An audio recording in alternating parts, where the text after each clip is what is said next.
নমস্কার, আমি কৌশিক রায়। সকল দর্শক বন্ধুকে আন্তরিক অভিনন্দন, শুভেচ্ছা জানাই। সিংহ রাশি এপ্রিল 2026 আপনাদের কেমন যাবে? সিংহ রাশির ভাগ্য, কেরিয়ার, স্বাস্থ্য, প্রেম, কর্ম, বৈবাহিক জীবন কেমন যেতে চলেছে বিস্তারিত আলোচনা করতে চলেছি। দেখুন, অনেকে কমেন্ট করছেন যে কৌশিকদা, আপনি যেটা বলছেন সেটা আমার সাথে হচ্ছে না, আমার সাথে মিলছে না। আমি একটু আপনাদেরকে বলি। প্রথমে যারা দেখছেন কষ্ট করে ভিডিওটি, আমি আপনাদেরকে অনেক অনেক ধন্যবাদ জানাই। যদি আপনারা আমার কথাটা একটু মাইন্ডলি আপনারা যদি শুনেন কি না, অনেক কিছু জানতে পারবেন। দেখুন, এটা আপনাদের ব্যক্তিগত রাশিফল আমি বলছি না, গ্রহের ট্রানজিট অনুযায়ী এই রাশিফল আমি কিন্তু দিচ্ছি। বর্তমান যে গ্রহের গোচর, তার উপর ডিপেন্ড করে এই রাশিফল দেওয়া হচ্ছে। এখানে সম্পূর্ণ ডিপেন্ড করবে আপনার কর্ম, আপনার জন্মকুণ্ডলী এবং বর্তমান যে ট্রানজিট, তার উপর বেস করে কিন্তু আপনি রেজাল্ট পাবেন আগামী মাসে কী কী সম্ভাবনা উঠে আসতে চলেছে। দেখুন, এটা চন্দ্র রাশি ধরে বলা হয়। রাশিফলটি আপনারা গাইড হিসাবে নিন, অনেক কিছু জানতে পারবেন, অনেক দিক থেকে আপনারা অ্যালার্ট থাকতে পারবেন। প্রথম আসি আপনাদের স্বাস্থ্য। আপনাদের রাশির অধিপতিকে রবি। রবি কোথায় অবস্থান করছে? অষ্টমভাবে শনির সাথে। বিশেষভাবে আমি বলবো 13 এপ্রিল পর্যন্ত আপনাদের স্বাস্থ্য নিয়ে কিছু সমস্যা আমি কিন্তু দেখতে পাচ্ছি। অর্থাৎ আপনাদের এই সময় গোল্ডেন কাপের সমস্যা, মাইগ্রেনের সমস্যা, হজমজনিত জায়গাতে হজমের সমস্যা, পেটের সমস্যা, এই সমস্যাগুলো আপনাদের বাড়বে। এবং মঙ্গলের সাথে আবার শনি অবস্থান করবে। চোট আঘাত লাগা, দুর্ঘটনার সম্ভাবনা কিন্তু রয়েছে। পড়ে গিয়ে আঘাত লাগা, অথবা আপনার ক্ষেত্রে দেখা যাচ্ছে বিশেষ করে চোখের সমস্যা চলে আসা, চোখ নিয়ে কিছুটা আপনাদের ভুগতে হতে পারে। এই জায়গাগুলো কিন্তু আপনাদের দেখা যাচ্ছে 13 এপ্রিল পর্যন্ত। 13 এপ্রিল পর রবি যখন আপনার ঠিক নবমভাবে তুঙ্গ গৃহে চলে আসবে, তখন থেকে অনেকটাই বেটার সময় কিন্তু আসতে চলেছে আপনাদের স্বাস্থ্যক্ষেত্রে। অর্থাৎ সেই সময় থেকে স্বাস্থ্যক্ষেত্রে অনেকটাই ভালো সময় বলা যেতে পারে আপনাদের আসবে। 13 এপ্রিল পর্যন্ত একটু হলেও কনসাসনেস আপনারা অবশ্যই থাকুন। আসি আপনাদের কর্ম। দেখুন, কর্মের জায়গাটা যদি বলি, আপনাদের দশমভাবে শুক্র অবস্থান করে মালব্য মহাপুরুষ রাজযোগ সৃষ্টি করছে। এটা অত্যন্ত একটা শুভ রাজযোগ, যেটা আপনাদের ক্ষেত্রে অত্যন্ত লাভকারী হতে চলেছে। অর্থাৎ আমি বলবো, বিশেষ করে এই মাসে যারা ট্রান্সফার চাইছিলেন, আপনি সিংহ রাশি মানুষ, ট্রান্সফার, প্রমোশন হওয়ার প্রবল সম্ভাবনা রয়েছে, বা নতুন কোনো চাকরি আপনি পেতে পারেন, অ্যাপয়েন্টমেন্ট আপনি নতুন পেতে পারেন, বা কর্মক্ষেত্রে যারা চেঞ্জ চাইছেন, পরিবর্তন চাইছেন, এই পরিবর্তনের সম্ভাবনা কিন্তু রয়েছে। মানে আমি বলবো কর্মের জায়গাটা কিন্তু দুর্দান্ত রয়েছে, এবং প্লেস অফ চেঞ্জ হওয়ার প্রবল সম্ভাবনা সিংহ রাশির দেখা যাচ্ছে। অর্থাৎ কর্মপতি কর্মভাবে অবস্থান করে মালব্য মহাপুরুষ রাজযোগ সৃষ্টি করে আপনাদের কেরিয়ারের ক্ষেত্রে গ্রোথ দেবে। আপনাদের এই সময় কর্মক্ষেত্রে একটা লিডারশিপ জায়গা আপনাদের নিয়ে আসবে, এবং সুনাম অর্জন হবে। যেখানে আপনি কাজ করছেন সেই ওয়ার্কিং ফিল্ডে আপনার সুনাম খ্যাতি বৃদ্ধি কিন্তু করবে।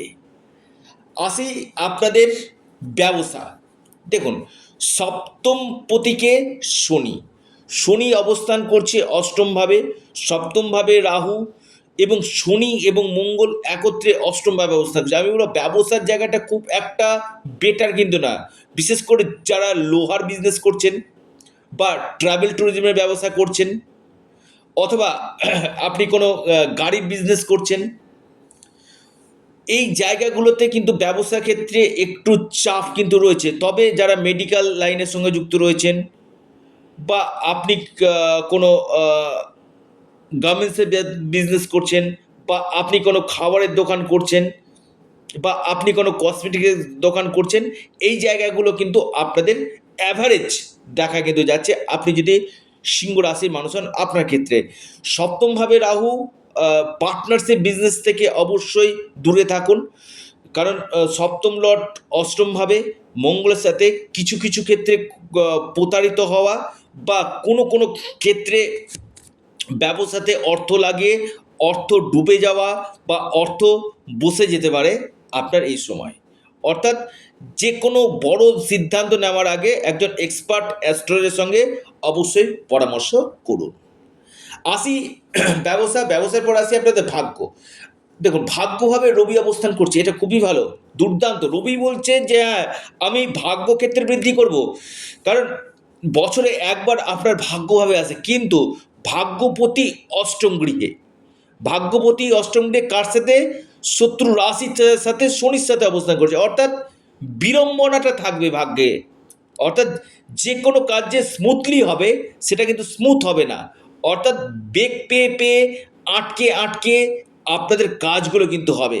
আপনি যদি সিংহ রাশি মানুষ হন, এই জায়গাটা কিন্তু অবশ্যই, যদিও রবি অবশ্যই কিছুটা বেটার দিবে, কিন্তু সম্পূর্ণরূপে এখন কিন্তু আপনাদের ভালো দেখা যাচ্ছে না এপ্রিল মাসে।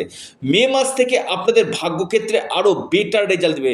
এপ্রিল মাসে যথেষ্ট ভাগ্যক্ষেত্রের চাপ, ধীর গতিতে যে কোনো কাজ আপনাদের এগাবে। আসি আপনাদের বৈবাহিক জীবন। দেখুন, আমি বারবার বলি বৈবাহিক জীবন সিংহ রাশি অবশ্যই সতর্ক থাকুন। আমি প্রত্যেকটা এপিসোডে একই আলোচনা করি।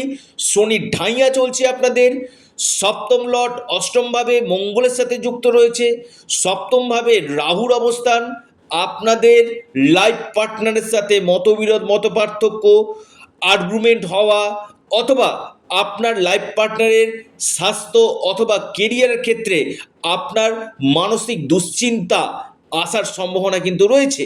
অর্থাৎ বৈবাহিক জীবনে যথেষ্ট টাফ পিরিয়ড আপনাদের কিন্তু থাকবে। আপনার লাইফ পার্টনারের কেরিয়ার, লাইফ পার্টনার যেখানে কাজ করছে সেটা নিয়ে আপনার মানসিক চাপ বাড়বে, বা তার হেলথ নিয়ে কোনো ইস্যু, অথবা কেরিয়ারের জায়গা নিয়ে কোনো সমস্যা বা আর্গুমেন্ট, ছোটোখাটো ব্যাপার, এমন কোনো কিছু ব্যাপার না, সেখান থেকে বড় কোনো একটা সমস্যা চলে আসার সম্ভাবনা কিন্তু রয়েছে। আমি বলবো বৈবাহিক জীবনটা কিছুটা হলেও সমস্যা বহুল কিন্তু রয়েছে। দ্বিতীয় পতি অষ্টমভাবে অবস্থান করবে, অর্থাৎ মেডিকেলের জন্য আপনার খরচ বাড়বে, মেডিকেল এক্সপেন্সেস আপনাদের বৃদ্ধি কিন্তু করবে।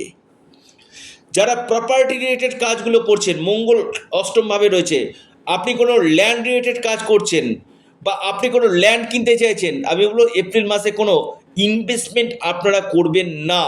মঙ্গল হচ্ছে ল্যান্ড কারক গ্রহ, সেই গ্রহ আপনার অষ্টমভাবে শনির সাথে শত্রু রাশিতে অবস্থান করছে। এখানে কোনো মতেই কোনো ল্যান্ডে আপনারা এ মাসে ইনভেস্টমেন্ট করবেন না, যেটা আপনার রং ইনভেস্টমেন্ট হতে পারে। যদি সেই ক্ষেত্রে আপনাদের একান্তই থাকে, সেখানে একজন এক্সপার্ট অ্যাস্ট্রোলজারের সঙ্গে পরামর্শ করে সঠিক বিধান নিয়ে তবেই আপনারা ইনভেস্টমেন্ট কিন্তু করুন। আসি আপনাদের প্রেম। দেখুন, পঞ্চম ভাবই প্রেম, পঞ্চম পতি আপনার একাদশভাবে পঞ্চম ভাবকে দেখছে। আমি বলবো প্রেমের যে জায়গাটা অ্যাভারেজ রয়েছে, খুব একটা সমস্যা আমি দেখতে পাচ্ছি না। মোটের উপর দিয়ে প্রেমের জায়গাটা শুভ ফল আপনাদেরকে কিন্তু দিবে। আসি আপনাদের শিক্ষা। দেখুন, শিক্ষার জায়গাটা যদি আমি বলি, শিক্ষাক্ষেত্রে কিন্তু যথেষ্ট বেটার আপনাদের কিন্তু রয়েছে, কারণ একদিকে শনি আপনার পঞ্চমভাবে দৃষ্টি দিচ্ছে, অন্যদিকে আবার বৃহস্পতি পঞ্চম ভাবকে দেখছে, অর্থাৎ উচ্চ শিক্ষা বা আপনি এই সময় কোনো সিদ্ধান্ত নিতে পারেন যেটা আপনার ক্ষেত্রে বেটার হতে পারে। অর্থাৎ গুরুত্বপূর্ণ সিদ্ধান্ত এই মাসে আপনারা নিতে পারেন আপনার এডুকেশন পারপাসে, বা যারা বিদ্যার্থী রয়েছেন, শিক্ষার্থী রয়েছেন, আপনার কোনো অ্যাডমিশন রয়েছে সেক্ষেত্রে ভালো, বা আপনার কোনো রেজাল্ট বেরাবে, আপনি কোনো অ্যাডমিশন নিয়েছেন সেটা রেজাল্ট বেরাবে, সেটা যদি 14ই এপ্রিলের পর যদি হয় আপনি কিন্তু ভালো ফল আপনি কিন্তু করবেন। অর্থাৎ কম্পিটিটিভ পরীক্ষা যদি থাকে সেখানে আপনি ভালো রেজাল্ট করবেন, বা আপনার যদি কোনো রেজাল্ট বেরানোর কথা থাকে সেখানে কিন্তু আপনার ভালো একটা আহ, প্রশংসা আপনি কিন্তু পাবেন, মার্কস আপনি কিন্তু পাবেন। অর্থাৎ শিক্ষার্থীদের ক্ষেত্রে এপ্রিল মাস অনেকটাই শুভ ফল আপনাদেরকে কিন্তু দিবে। যারা কনসেপ্ট নিতে চাইছেন সিংহ রাশি, আপনি হয় সন্তানের কেরিয়ার বা সন্তান প্রাপ্তির জন্য প্রচেষ্টা করছেন, বা আহ, আপনার সন্তানের স্বাস্থ্য নিয়ে একটু দুশ্চিন্তায় ছিলেন, সেই জায়গাটা আপনাদের অনেকটা বেটার রেজাল্ট আপনাদেরকে কিন্তু দিবে। অর্থাৎ সন্তানের স্বাস্থ্য, সন্তানের কেরিয়ার, বা যারা কনসেপ্ট নিতে চাইছেন আপনি সিংহ রাশির মানুষ, এই সময়টা আপনাদের ক্ষেত্রে কিন্তু খুব ভালো একটা বেটার সময় বলা যেতে পারে, যেটা আপনাদের সিংহ রাশির ক্ষেত্রে সন্তান ক্ষেত্রে কিন্তু খুব একটা ভালো সময় আপনাদের আসতে চলেছে কনসেপ্ট নেওয়ার জন্য। কী উপায় করবেন? আপনারা হনুমানজির উপাসনা আপনারা করুন, হনুমান চল্লিশা পাঠ করুন, সূর্য দেবতাকে জল নিবেদন করুন। এর পাশাপাশি আপনারা আপনাদের প্রিয় চ্যানেল, আবারও বলি এটা আপনাদের চ্যানেল, অ্যাস্ট্রো এডুকেশান ইউটিউব চ্যানেলটিকে সাবস্ক্রাইব করুন। ভিডিওটি ভালো লেগে থাকলে ভিডিওটিকে আপনারা লাইক করুন এবং ভিডিওটিকে প্রচুর প্রচুর শেয়ার করুন। সকলে ভালো থাকুন, সুস্থ থাকুন। নমস্কার, ধন্যবাদ।